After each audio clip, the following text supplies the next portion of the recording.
Good morning for me. Is it a good afternoon for you? Good evening? It's evening for us here. It's like 4 p.m. Sun's starting to go down in Scotland this time. Well, again, thank you for taking the time. Congrats on this film. How long was it? And it's really hard to tell because of how long the footage spans, but how long did it actually take you from going, I'm going to make this documentary to having it wrapped in the way it is looking now? It's actually took a lot longer than we initially thought. At the beginning of the project, I think we kind of felt like we were going to be working maybe, a year and kind of pulling this together. And the thing we started with in the film was the live performance elements that you see in it.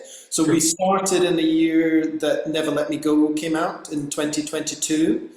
And then this project just kind of grew and expanded from there, but kind of in a really beautiful way, in the sense that it was almost one of the more kind of truly documentary, in a sense of we kind of learned what the film was as we were making it. We kind of built this sense of what we were interested in and what we were looking at, and then it kind of naturally grew from there, which took a lot longer than I think we all originally expected it would, but in a really beautiful way. In a beautiful way.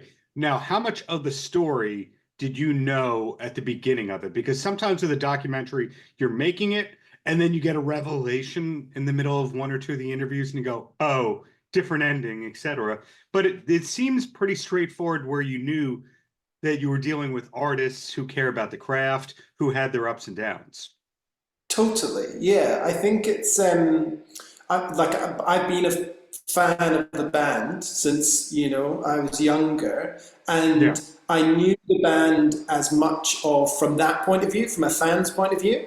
And I think the key thing for me when I started working with the guys and we started discussing this project was I wanted to kind of understand more and get underneath, because I had this impression from my perception through the work, and I guess I was interested to find out what Mhm. their motivations were. And I think that's almost where the kind of this real kind of question that I think sits under the whole project is this idea of kind of creative motivations. Like why are the band motivated to make the work, and why are creatives in general motivated to make work?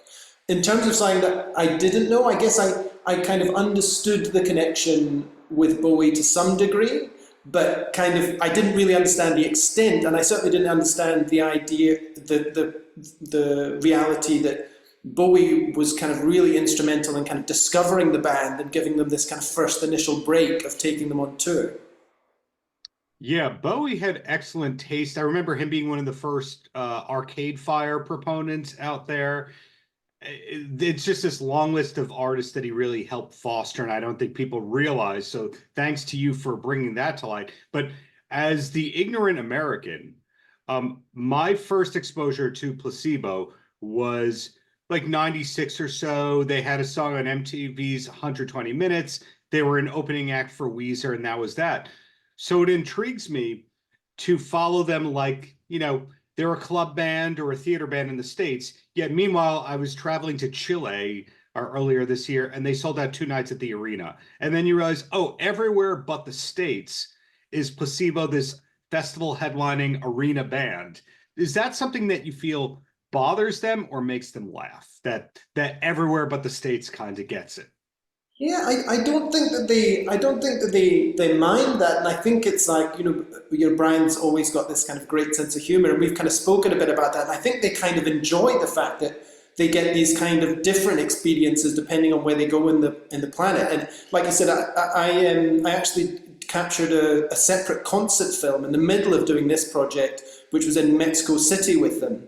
And we go there, and it's like the arena, it's 30,000 Yeah. people, and it's like there's fans waiting outside the hotel, camping out, just trying to kind of glimpse the guys.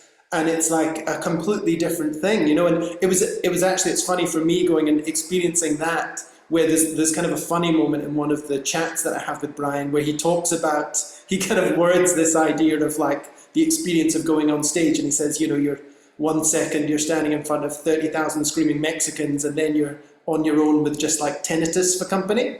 And it was quite amazing to then be there with him and see that from the side of the stage, witness that with him, the kind of Yeah. furor. But Yeah, I think it's something that they probably quite relish. The idea that this kind of they get to experience this kind of club show mentality, and then they go to the other side of the planet and they're selling out arenas. To their credit, they're not alone in that. When I saw that Stereophonics just announced a tour here, and they're playing a place that holds like 2,000-ish people in New York, and then meanwhile they set the record for attendance in Cardiff with a 30,000 stadium multi-night run kind of deal. So it's fantastic to hear that they don't just loathe the states for not getting it, for being the equivalent of soccer. But anyway, hey, back to you. This is a new film to us, an old film to you. Are we allowed to know what's coming next? For me, currently there's a couple of projects in development. I'm working on a concert film with another band that I do a lot of work with called Biffy Clyro. Yeah. A Scottish band, and I'm good friends with them. We've kind of worked with over the years and done several films together. So there's another concert film that's short to come out probably for next year with them, along with a kind of experimental feature that I'm doing currently. There's a couple of other projects that are in the pipeline that aren't quite at the stage to talk about yet, but hopefully some exciting documentary projects to come in the near future as well.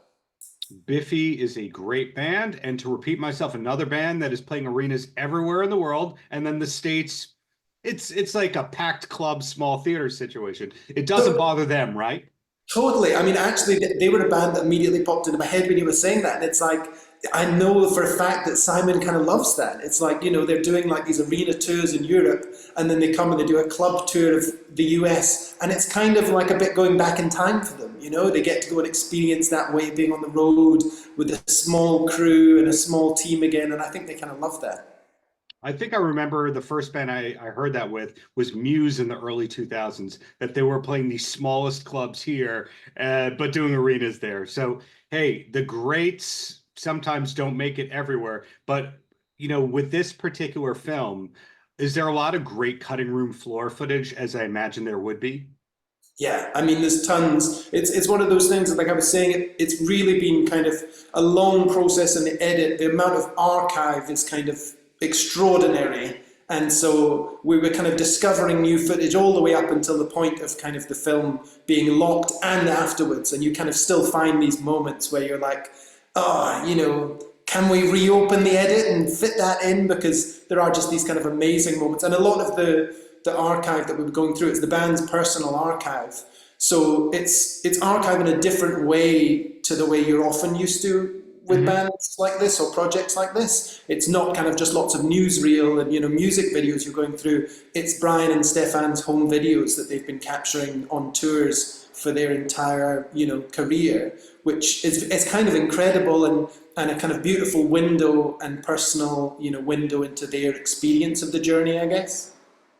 So my free advice for that is that means you have to do a 10th or 15th anniversary edition that goes into theaters for one night only and goes to home video after that. So that's what you can use that stuff for. Definitely.